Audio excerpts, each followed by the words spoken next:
A very good morning to you. This is Off the Shelf. I am David Batsoffen, and you have no idea, dear viewer, how excited I am to introduce my guest to you. He is the legend that is Deon Meyer, and we're chatting about his brand new book called Leo. Deon, thank you so much for joining me. It's an absolute pleasure to have you here on Off the Shelf. David, the pleasure is all mine. Thanks for having me. I want to start off by saying I'm going to whinge and then I'm going to gush. The whinging is having read the book, and it's not a small book by any manner of means. I am now going to have to wait for approximately 2 to 3 years for the next one to come out. This is not good enough, Dion. I'm sorry. No, that I get what you're saying. Hopefully, it's only going to be 2 years. I hope to finish a new one in Afrikaans by July, August next year, and the Right. translation should be out in what is it, 2026. Mm. Uh, How do you I, find I it easier to write in Afrikaans and then to do the translation? I don't do the translation myself. I have a wonderful translator, Laura Segers. She's a Karoo girl. She lives up near Graaff-Reinet. She does the translation. For me, if I had to translate myself, it would really be tough. Writing the same book twice is very boring. France is my mother tongue, and Mm. writing hard enough. Writing a novel is a real challenge. It's always tough going. I love it, but it's hard. And to write that in a second language is always going to be just that little bit more difficult and take a little bit more time. I also have a very loyal Afrikaans readership, so it's a system that works for me. My father-in-law has read your books in both English and Afrikaans to prove a point to himself. I am Tuatalig, but I'm not great at reading Afrikaans. So I left that to him, and then I read the books in English. But nine novels. This is the ninth Benny Griessel and Vaughn Cupido novel that you've written. When you first invented, could I say, the characters, did you know that something like this was about to happen, or did you think it was going to be sort of a one-hit wonder? You'll do one novel and people will go, ooh, ah, and you can move on. I was very naive starting out as a writer. I did not know the industry. I did not know what worked and what did not work. My agent, Isabel Dixon, and a lot of my publishers told me early on that series sell better than books with Mm. different characters. But in the beginning, I was a little bit imprisoned by the fact that I had to write a series, and then you never have the opportunity to tell the stories that you are passionate about. I hesitated. It took me about five novels before Benny came along, and he happened by chance. He had a novel called Dead Before Dying. I needed a character, uh, one function in the book. I did not spend a lot of time thinking about his name. I named him son of one of my favorite teachers at school because in my head he looked a little bit like Benny Griessel. And I made him an alcoholic, which is such a cliche. And then writing the character, I really enjoyed it. He offered me a lot of interesting creative choices. He made the story interesting. So by the end of that book, I thought, well, maybe if I find the right story for this Benny Griessel, I will be the protagonist. And you don't know how readers are going to react to characters and Mm. to storybooks. And the reaction when I made him in Devil's Peak the protagonist for the first time, the reaction was extreme. And it just so happened that the next story, I think I wrote after that, Blood Safari with a different character. And then I found a story that was perfect for Benny again. So it all happened by chance. I realized that I did not have to feel as threatened by the Mm. series character because Um, I I still have the freedom of, for instance, with Fever, I wrote something that was entirely different with Trackers. Benny did not feature there, so I still had that freedom to write these loose-standing Yeah. novels. But it's a funny thing when you really fall in love with a character, if you really like what he's doing in terms of the writing process, then you tend to find stories to suit him without really thinking. It becomes a very natural process.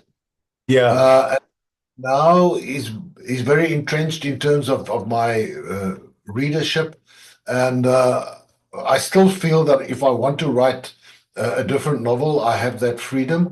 But Benny Benny sort of dictates my creative life now. I, I was going to ask you that because when you start writing, specifically when you have a character like Benny or Vaughn for that matter, is there when you start the process, like a new book like Leo, and there is so much in this book, Deon, so many twists and turns. It's like the Swartberg Pass.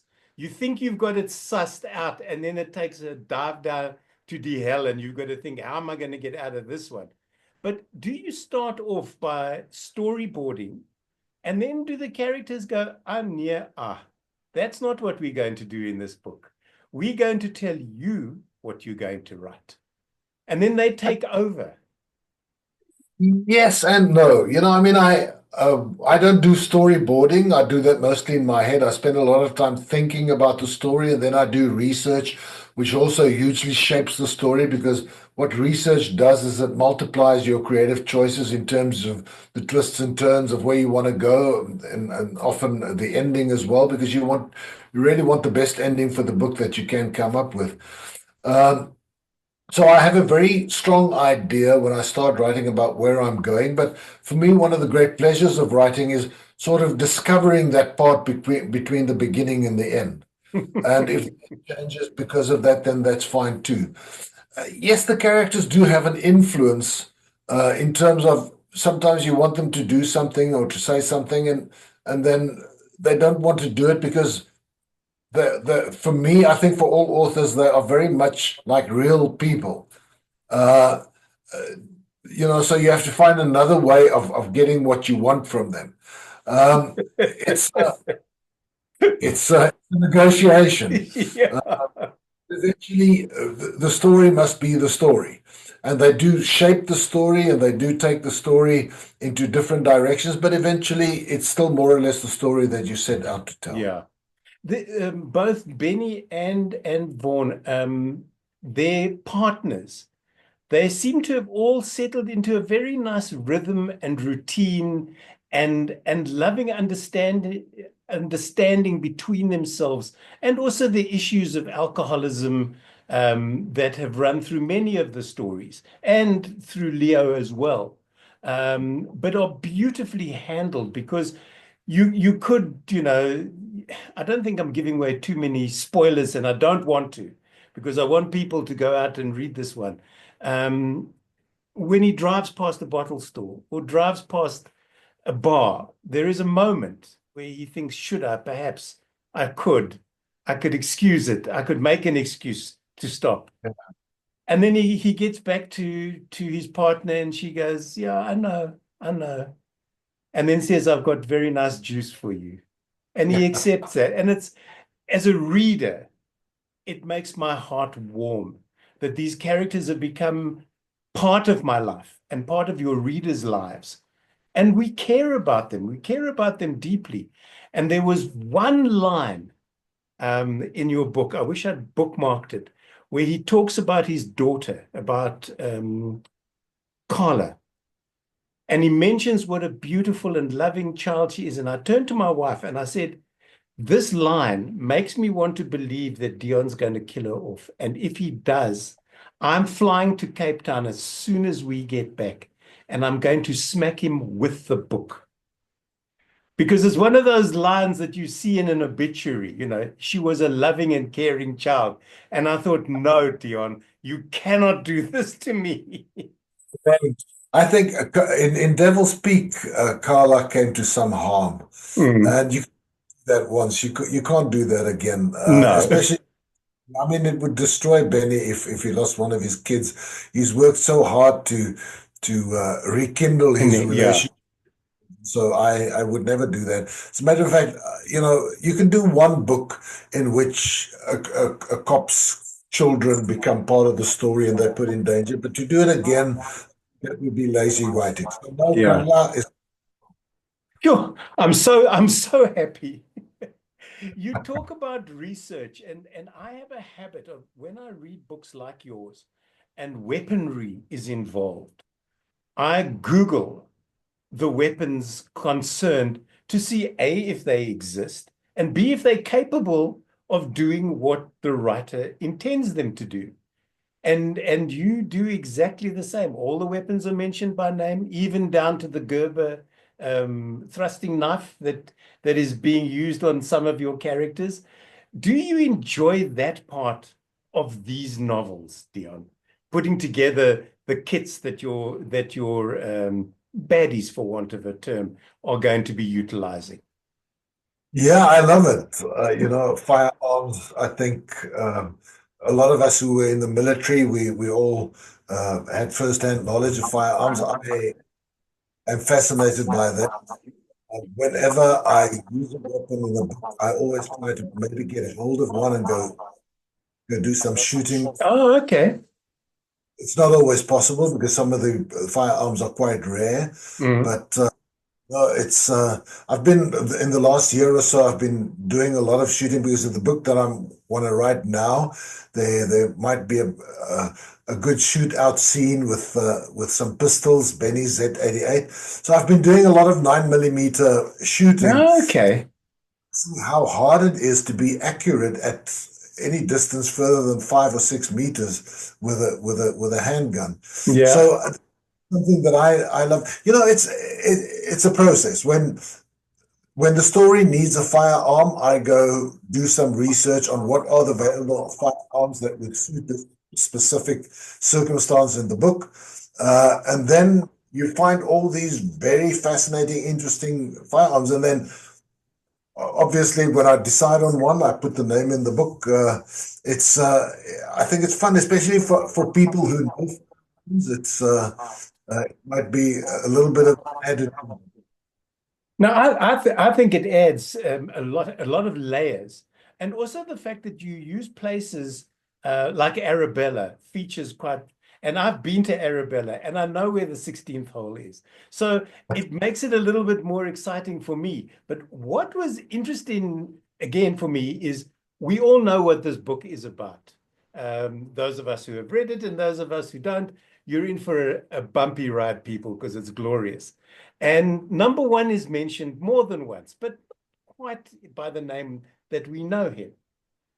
How much legal um, interference did you have to have, or how much legal expertise did you seek, Deon, before writing certain of these characters into the book, and by names which are easily identifiable?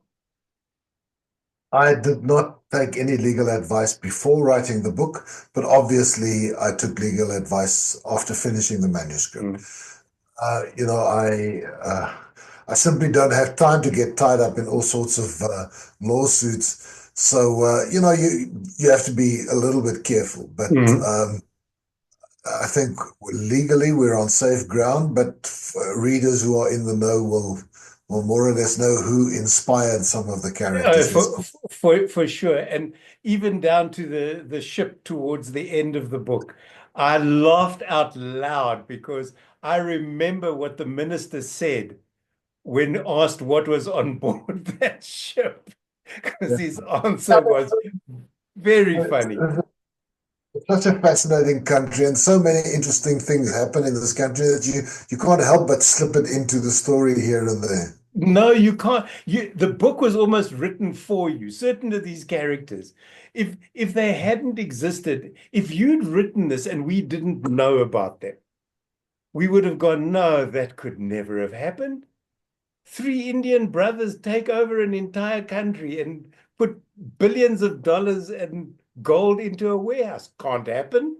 Only in a Deon Meyer novel. But yes, it can. Well, that's one of the great joys of writing crime fiction in South Africa is that truth is always stranger than fiction. So I think We have a lot more suspension of disbelief, willingness amongst. When you wrote this, were there parts of it? Because as I said, it's not a small novel by any manner of means. Was there a time when you said to yourself, I better start editing this in my head or before I write it, because otherwise this is going to end up as like War and Peace, sort of 1,000 pages, and nobody can take it on holiday because it weighs too much. It's your entire 23, kg allowance on an aircraft. No, my biggest fear every time I start a book is, it feels like it's going to be too short of a book. Mm. Uh, so I never worry that it's too long. I think because I'm a reader who likes substantial books. I don't like books Yeah. that are only 50 pages. I like my books to be 350 to 500 pages. So I'm always worried that, is this going to be too small a book, too short a book? Um, I've Over the years, I've learned that you have to trust the process and tell the story in as many pages as it takes. Mm. And if you can make those pages really enthralling and entertaining, and if you can keep the reader turning the pages, then it doesn't really matter how long the book is. Some of the Yeah. most different books I've read were really substantial works. So it's not too long. Doesn't I mean it must never be too long to get bored. Yeah. That would be I mean, terrible. just to add in scenery, he drove past 36 willow trees, all looking similar, but they were not nearly identical. And you go, Yeah. no, really, was that line really worth it? But the problem with your book, if it is a problem, and for me, I don't know about the rest of the readers, is that there's a pace to your writing that is easily for me identifiable. So I'll start reading the book and then I realize that I'm reading faster and faster because you're picking up the pace and you're leading me into certain areas. And I'm going, no, Deon, I don't want to speed up. I want to make this book last. I have to wait another 2 years. And then I have to physically either put the book down or slow down my reading to make it last. It just made the week in Madagascar. I finished the day before we left, cursing you. I'm very happy to hear that. I think pace in a book is one of the toughest challenges to keep the pace up, to keep the suspense up, to keep the reader reading. We live in a world where there are so many distractions, so many other forms of entertainment Yeah. out there that the reader can decide rather to go to, so that you are competing with the reader's time. Mm. Uh, uh, so you had better make sure that the pace is as good as you can get it. So for me, it is something that I focus on a lot, and it's really tough. I'm not always sure that I get it right, but I keep trying. You did with this one, I promise you. Spot on, really and truly.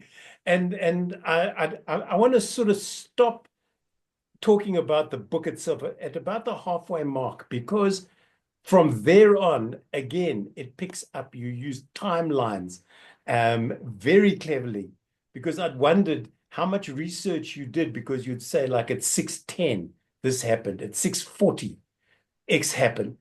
Did you work out those timings or did you just sort of thumbsuck and say, well, maybe it was 20 minutes, maybe it was 40, maybe it was a bit more?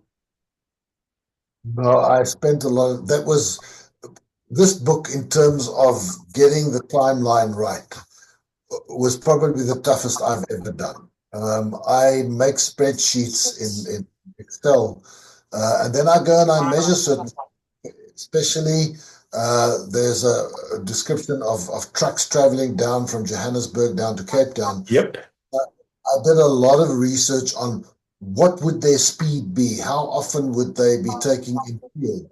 It just takes one or two readers with that knowledge to read the book and say, no, this guy was lazy, he didn't do his research. So Mm. I really try to get these things right. Not that you always get it right, but I try to spend as much time getting the credibility right. Yeah. One of my favorite English words is verisimilitude. It's got to have the texture of truth, the texture of reality. I think that makes it more immersive, I think readers enjoy that more. So I really tried to make sure that if I said this, you could do this in 10 or 15 or 20 minutes, then that was more or less how long it took. But this book, I also had to fit it in the time between when Benny heard that he was going to get married for the first time and his wedding day. Mm. And that was probably the hardest of all, is to make everything work within that timeline and it still feels right. It doesn't get too long and draggy, but it's got to feel as if, yes, this could all happen in a month. Now, you started this book very differently because some woman arrives at Stellenbosch police and she's complaining that her IP has been stolen. And what must she do? And Benny and Vaughn try and get rid of her because I don't think either of them understood what an IP actually was. And they sort of brush her off because then they get called and the book proper starts. Will that poor woman ever get pages in another book, Deon? Because she just like, what must I do? No, just go and find some, go and seek legal counsel. And boom, she was gone. Yeah, that was a little bit of an attempt from me to show. I mean, I spent some time with the detectives here at the Stellenbosch branch, Mm. and that's some of the stuff that they have to deal with every day. Students come in and their cell phones are stolen, or they have all these little complaints, and it wastes so much time from people Yeah. who have. So I just try to show that other side. Yes, they do investigate very serious murder cases, but that's not all they do. It's stolen mountain bikes and this and that and the other thing. A cop's life is never only about drama and big Mm. cases. Well, otherwise there'd be, as you mentioned here, nobody to deal with the silly stuff in inverted Yeah. commas. But you also have a habit in this book of starting a story or a storyline, and then one of the characters will say, "But we'll get to that." And then pages go by, and you've forgotten what they were talking about. And then all of a sudden, you read a paragraph and you go, "But hang on a second, I've read this before." Like 30 pages ago. Oh, he's picking up the storyline from there. A very clever trick, Deon, and one that made me laugh out loud every time I got caught by it. No, I'm happy to hear that. Yeah, it's tricky to also one of the especially when I started writing, there's certain really cool stuff that I think is in a story, and you want to give it to the reader as quickly as you can because you think it's, but you can't. You have to, the delivery of information to the reader must be at the right time to Mm. support the story is everything. Everything stands in the service of the story. Right. Just young lady that you referred to in the beginning of Leo, who complains about IP theft. If I find another story and where she will serve the story well, then there's always an opportunity to come There's a back. But there's a possibility that she or the yeah, protagonist in that little case can yeah, reappear in the police station, going, "This exactly. is the woman that stole my stuff." Or And maybe you she killed the woman who stole her stuff. That's a different story. Because there are characters in this particular book that you've left openings for. Again, I don't want to spoil the reader's enjoyment when they get to sort of the last third of the book. But you get to a point and I was going, "Oh, okay, I see where you're going with this. Perhaps." And I have now, I promised myself I would do it before I spoke to you, but I haven't, which is go and find out what a gold bar weighs and how many of them you can put in a haversack and carry. Um, for reasons that readers of the book will find out when they get to that particular point in the novel. Did you do research into how much? Obviously, the big Yes, amount of gold weighed, what was it, 14 tons or something, which was the amount that plane could actually carry. yeah, absolutely. I had to make sure how much a gold bar. You get different sizes of gold bars, but I Oh, had okay. to how much they would weigh, and then obviously how many of them would fit on a pallet, and how many pallets of how many gold bars will fit into an aircraft, and would the aircraft be able to get into the air with that sort of weight? So there was a lot of research to go into that. Jan, what did you do before if before you became a writer? If I spoke to Deon Meyer as an 18-year-old, just coming out of school, what was it that you wanted to be? Well, I wanted to become a teacher. That was my big dream. I come from Klerksdorp in Northwest Province, a Wild West mining town where there were no writers there. There were nobody making a living from any cultural or entertainment job.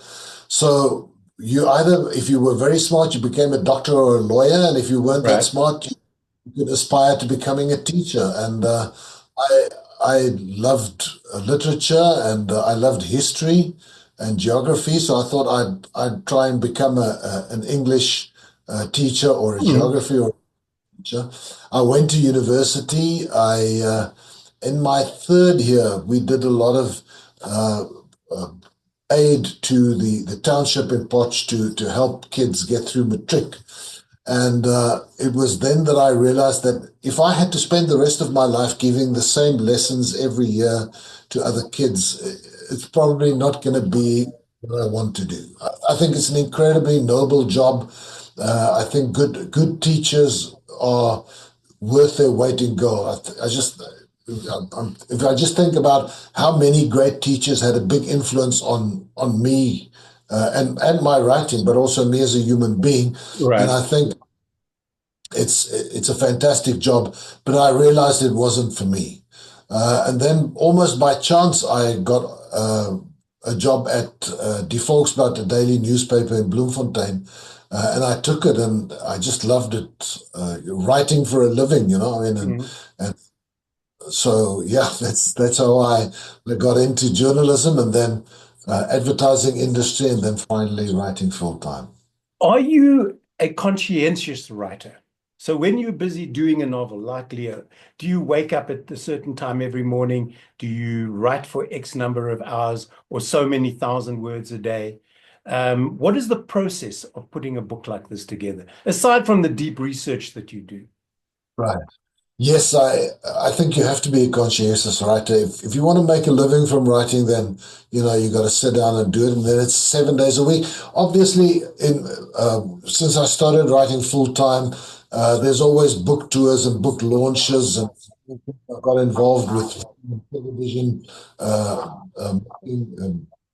television series, and Mm. so that also takes some time. But I get up quite early in the morning. Usually I'm at the computer at about 6 o'clock. In the old days, it was even earlier, but these days I try to get writing by 6 o'clock. And then I don't have specific number of words that I have to write every day because, some days are diamonds and some days are stones. Sometimes you get a lot of work done and sometimes it really struggles. But I try to spend hours in front of the computer working. Um, and as I say, 7 days a week, as Mm. long as I'm able to sustain that without other distractions or other Yeah. responsibilities. Now, the book is currently available at all good, bad, or indifferent bookstores, as I like to say. Is it also available as an audiobook and an ebook? Yes, it is. It's available. It's not in Afrikaans as an audiobook yet, but it is available obviously as a novel and an ebook. In Mm. English, there's the UK audiobook and ebook is available. The American edition will be published in February, also along with an audiobook and an ebook, and then in French, German, Dutch, and a couple of other languages as well. Are there any languages that the book you would like to see the book published in? I mean, would you like to see Benny and Vaughn speaking or in Japanese, for instance, or Mandarin? Well, the books are translated into Japanese and Mandarin. I would much rather see them being translated into Zulu and Xhosa and Tswana. I think that, for the readers of my own country, to bring the book to them in their Yeah. own mother tongue, very cool for me. Just we're coming to the end of our chat, and the problem with these chats is they're over so quickly. Um, are you recognizable to the people, let's say, in the town that you live? So if you are in a local bookshop, do you then go and go, oh, look, it's a new book by Deon Meyer. I wonder what it's like. I've got all the others. I may as well buy this one. And then look around to see if anybody's recognized you.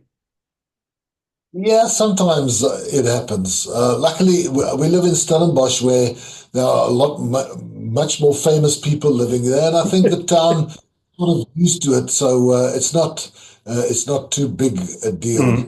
It does happen, and sometimes it feels good when it happens, and sometimes uh, timing is not great, but it does.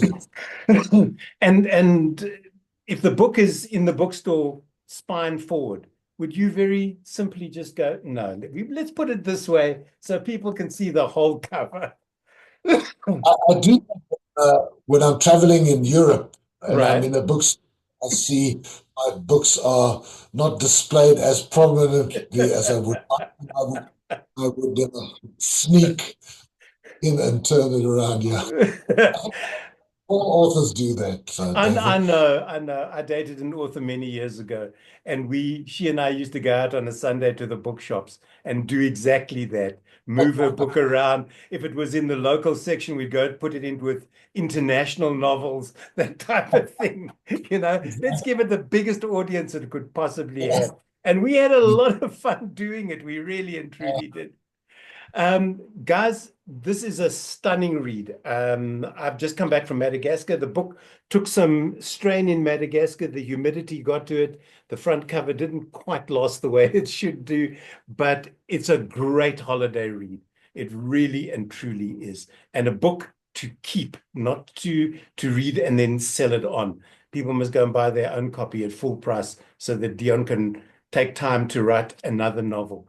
Deon, thank you so much. It's been an absolute pleasure chatting to you. It really and truly has. And now I will go and sit quietly in a corner and sob until the next novel comes out. David, thank you so much for having me. It's been a lot of fun. My guest today on Off the Shelf is Deon Meyer. His new novel called Leo is available now. And if you don't buy it, you're only going to kick yourself. Until next time, from yours truly, bye for now.